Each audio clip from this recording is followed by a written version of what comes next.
I'm actually going to stand up and talk here because it makes me feel taller and I can see more people.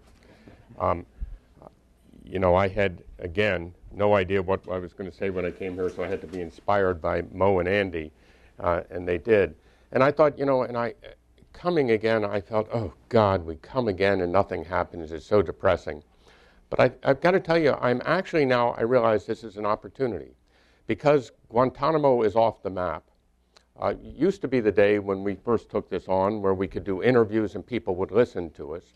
Now you can't even get a story in the newspaper about Guantanamo. So in a way, this is an opportunity to talk about it again. And I see C-SPAN is here, so let me say some things. And it's really going to be what you all said, but maybe putting it in my own context. First of all, I think it should be clear to everyone, not only people in this room, but people around the country, that Guantanamo is wrong.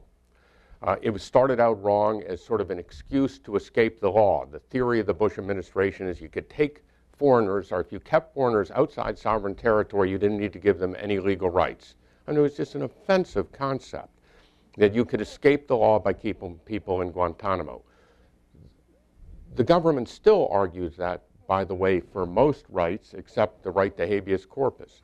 And that's been gutted, that right has been gutted by the interpretations of the D.C. Circuit, probably the most conservative circuit in the country. As I've said, the D.C. Circuit's interpretation of what habeas means would have allowed Nazi Germany to hold people in concentration camps because they say any evidence presented by the government must be accepted. It's an absurd thing.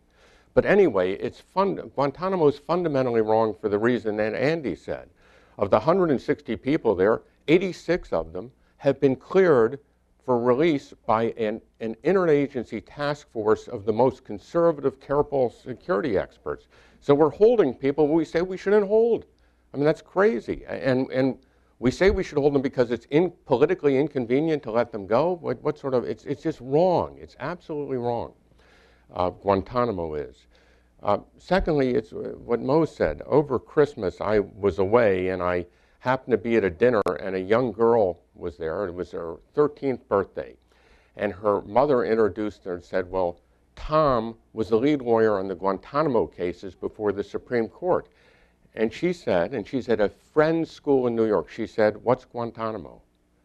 She didn't know what Guantanamo was, and of course I was hurt, she didn't know who I was. But it was more important that it had become the new normal.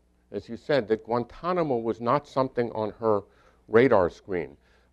She knew about gun violence, she knew about trafficking of women, she knew about other issues, and she even knew some things about the fiscal cliff and the economy. But she didn't know about Guantanamo. It had disappeared. And I'm not going to say anything really much more relevant. We can answer questions. But when you have something, you know, people said Guantanamo continues to hurt us around the world. I asked Peter, is it still an issue in the Middle East? Is it still an issue that makes people in the great sort of debate after the Arab Spring between Muslim moderates and extremists, that makes a difference in that influences people in the way they think about the United States? And sure it is. It's still on the list of reasons that people become extremists, the reasons that a recruiting tool for terrorism. It hurts us that way. And it just is not us. Trafficking, we want to fight trafficking. It's a terrible thing, but that's not U.S. policy. This is U.S. policy. This defines who we are. It's a stain on our reputation. I want to finish with what Andy said. I don't know whether people here have watched the movie Lincoln, but Lincoln really is the story about how Abraham Lincoln, in this time, pushed through an amendment to the Constitution to free the slaves. And when you look at it, that wasn't something where there were a lot of other issues around that he could have avoided that issue to bring the states back together for economic reasons, to stop killing, to end the war. There were lots of other issues, and people were saying, well, you know, why does this issue matter to him? And he forced it through. It was a moral issue defining what the country was going to be, what it was about. There are lots of inconveniences. We can talk about Yemen or other things to closing Guantanamo. There are political inconveniences. There's some opposition from some right-wing Republicans. But these are things that can be done, that can be worked if the president has a commitment to close Guantanamo. There's been nobody assigned in the White House since Greg Craig left 4 years ago to close Guantanamo with this as a priority. You know, so I'd say looking at C-SPAN and going out, Mr. President, this is your legacy.